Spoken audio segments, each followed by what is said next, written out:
Bonjour les amis depuis le magasin Bibi Bike à Toulouse. Écoutez, là ce matin, il y a eu des jeunes qui sont venus me poser des questions sur le vol de vélo à Toulouse. Ils étaient de l'école Supaéro de Toulouse et ils devaient faire un travail de recherche, poser des questions et leur sujet c'était le vol de vélo à Toulouse. Ils m'ont posé plusieurs questions, quel antivol, qu'est-ce que je pensais du vol de vélo, comment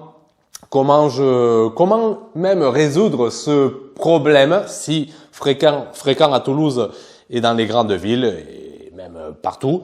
Et ça m'a posé, voilà, ça m'a éveillé un peu ce côté philosophique. Donc je préviens déjà ceux qui n'aimaient pas ça, arrêtez de suite la vidéo parce que voilà, on va être on va essayer de creuser, d'aller à la source du problème. Et voilà, donc ces jeunes, ils ont éveillé à moi, c'est une réflexion et je voulais partager avec vous. Pourquoi vous en privez, voilà. Donc, le vol de vélo. Donc bon, les questions classiques, quel antivol acheter, tout ça, bon, ça j'ai déjà fait des vidéos sur ça. Mais d'où vient le problème? Est-ce que c'est un problème du coup?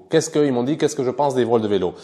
Moi, j'ai dit une chose que je leur ai dit, bon, ne dites pas que le magasin Bibi Bike a dit ça, mais à la fin, pourquoi pas? Pourquoi le cacher? Le vol de vélo. Ils m'ont demandé combien, à peu près, de personnes venaient m'acheter un vélo à mon magasin suite à un vol de vélo. Et moi, réponse, environ comme ça. J'ai pas fait de statistiques, mais par rapport au nombre de personnes qui viennent et qui me racontent qui se sont fait voler leur vélo, qu'ils ont besoin d'un autre, moi je dirais 20% facile. 20% de ma clientèle vient à m'acheter un vélo parce qu'il s'est fait voler son vélo. Et je pense que chez moi et chez les magasins de vélo, je pense que vous devez savoir que c'est comme ça. En plus, moi, comme je vends des vélos d'occasion, et c'est sûr que voilà, quand on se fait voler un vélo un peu cher en général, ce n'est pas toujours le cas, mais on décide de ne pas acheter un aussi cher. Après, comme j'ai dit, il y a ceux qui vont acheter un vélo moins cher parce qu'ils sont fatigués de se faire voler les vélos. Il y a ceux qui vont acheter le même vélo dans la même gamme. Et il y a ceux qui vont s'acheter un vélo encore meilleur de celui qu'ils avaient parce qu'ils se disent, bon, ça fait déjà un moment que j'avais mon ancien vélo, ils me l'ont volé, c'est l'occasion de me faire plaisir, c'est l'occasion de m'acheter quelque chose de meilleur, je m'achèterai un meilleur antivol avec en même temps, où je ferai plus attention. Voilà, donc il y a un peu tous les parcours qu'on retrouve, donc voilà, il y a pas un cas précis. Mais je dirais que 20% quand même de ma clientèle vient m'acheter un vélo parce qu'elle s'est fait voler son vélo. Je suis pas le seul, je suis sûr. Donc, quoi penser? Donc, 20% de mon chiffre d'affaires provient du vol de vélo. Attendez, regardez la vidéo du début. Hein, si vous arrivez en ce moment-là, ils vont se dire « Non mais quoi, tu fais du recel ?» Non, pas du tout. Pas du tout. Mais, indirectement, je bénéficie de 20% de mon chiffre d'affaires du vol de vélo. Indirectement. Parce que si les gens ces 20% ne se faisaient pas voler son vélo, mais ils viendraient pas m'en acheter un autre. Donc ça fait un peu un turnover, voilà. Du coup, un vélo qui aurait duré 5-6 ans, il se le fait voler au bout d'un mois, au bout d'une année, mais voilà, il change plus vite. Donc ça alimente mon commerce. Donc je me pose des questions du coup. Donc c'est-à-dire que je bénéficie qu'à Toulouse, il y ait beaucoup de vols de vélo.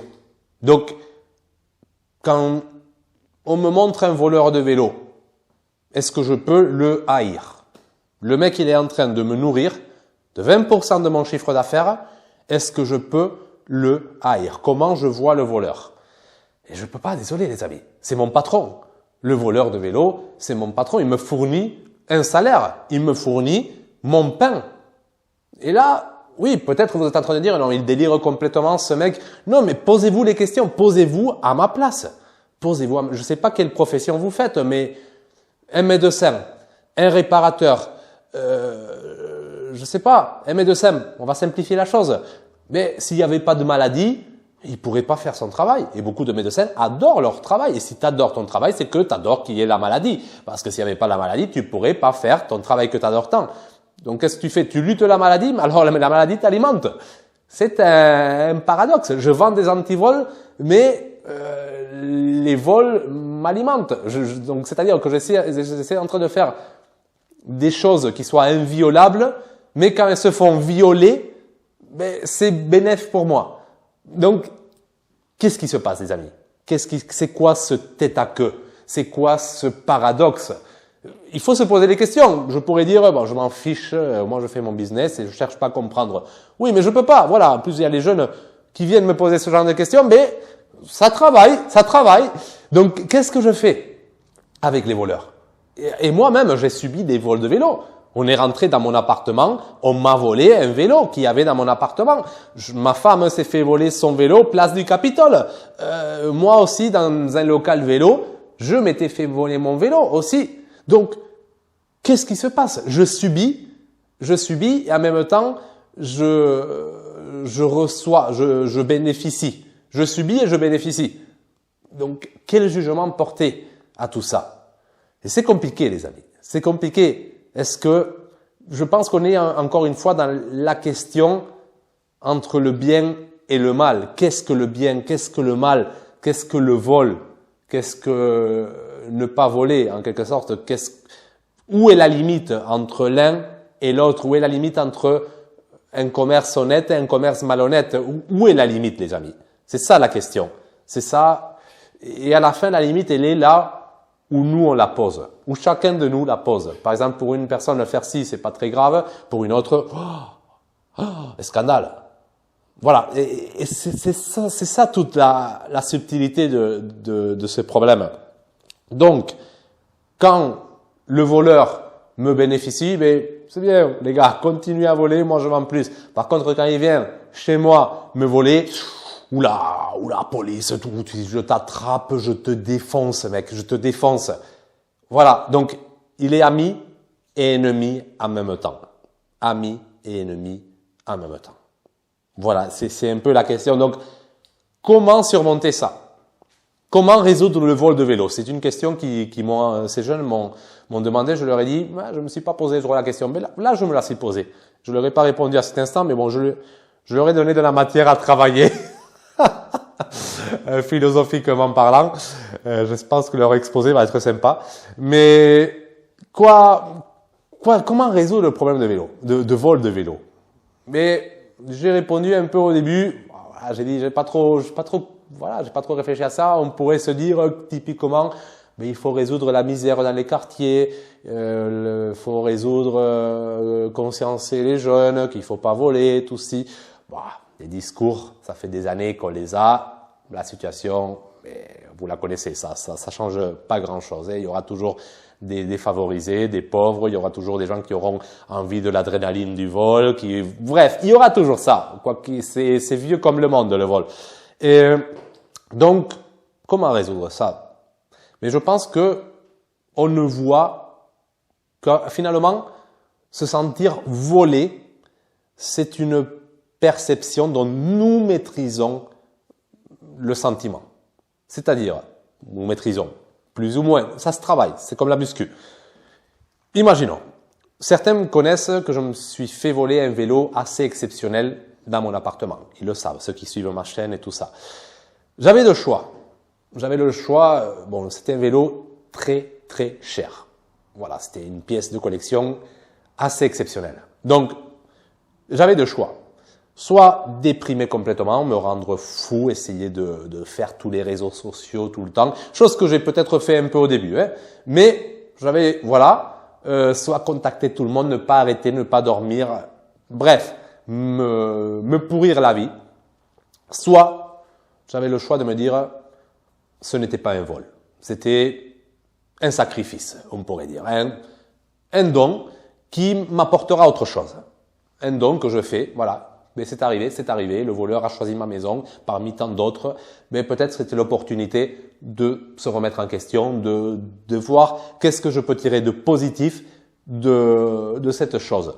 Un peu comme quand tu vends un objet, tu vas le rentabiliser avec de l'argent, mais quand on te vole, tu peux tirer quelque chose de positif, une leçon, bref, plein de choses. Donc, la vision du vol comme négative, tu peux l'effacer. Je peux l'effacer. C'est mon choix, c'est mon pouvoir. Sinon, je subis et je suis la victime. Je suis celui qui subit, celui qui est en quelque sorte l'esclave du désespoir. Mais si je prends la maîtrise de la situation, je deviens le maître et non pas l'esclave. Dans un même, avec un même événement. Je ne sais pas si vous me suivez. Donc, pour résoudre le vol, la meilleure chose que vous pouvez faire, c'est arrêter de voir la vision négative du vol. Arrêtez de voir le vol. Ce n'est pas un vol. Voilà, il m'a pris ça. Écoute, c'est comme ça. Je tirerai quelque chose d'autre. Donc c'était un don, un sacrifice. Je l'ai vendu, en quelque sorte. Je l'ai vendu gratuitement et en argent, mais en contrepartie, j'ai reçu autre chose. C'est la seule solution pour moi d'effacer, d'éradiquer complètement le vol. Quelqu'un qui avait besoin, pour diverses raisons, besoin d'adrénaline, besoin de se faire de l'argent, besoin de, je sais pas, l'appât du gain, comme vous voulez, il avait un besoin et j'ai satisfait son besoin. C'est ça le plaisir du commerçant en quelque sorte, satisfaire son client. Mais j'ai satisfait ce client. Quand moi je suis dans mon magasin, je sais pas qui va rentrer, qui va traverser la porte, hein. Je sais pas. Donc le vol c'est pareil. Tu sais pas qui va te choisir, si ça va être toi, si ça va être un autre. Quand on te choisit à toi, mais tu dois satisfaire, tu satisfais son besoin. Mais en contrepartie, bien sûr, il t'offre quelque chose. Moi je peux vous dire que le vol du vélo dont je vous parlais, ça m'a changé la vie. Ça m'a changé la vie. Et je dis, et positivement. Moi, je juge positivement. Voilà. Après, chacun dira, voilà, il s'est consolé. Vous pouvez dire ce que vous voulez. Moi, je vous dis, si vous trouvez une autre façon pour éradiquer le vol, bravo, j'accepte. Plus de police, plus de sécurité, vous tombez victime de vous-même. Vous tombez victime de plus d'oppression, du coup. Plus d'enfermement, de sentiments d'être surveillé, de sentiments. C'est un choix. C'est un choix. Bien sûr, mais il y a un autre chemin, les amis. Voilà, j'espère que cette vidéo vous fera réfléchir. Je m'attends à des commentaires, voilà, des commentaires chauds, un peu comme j'aime, mais bon, j'aborde pas ces sujets pour rien. Hein, voilà, j'aime ça des fois, et des fois il faut allumer ce feu. Des fois, ça fait du bien. Voilà, mais prenez soin de vous et moi, je vous dis à bientôt. Ciao, ciao.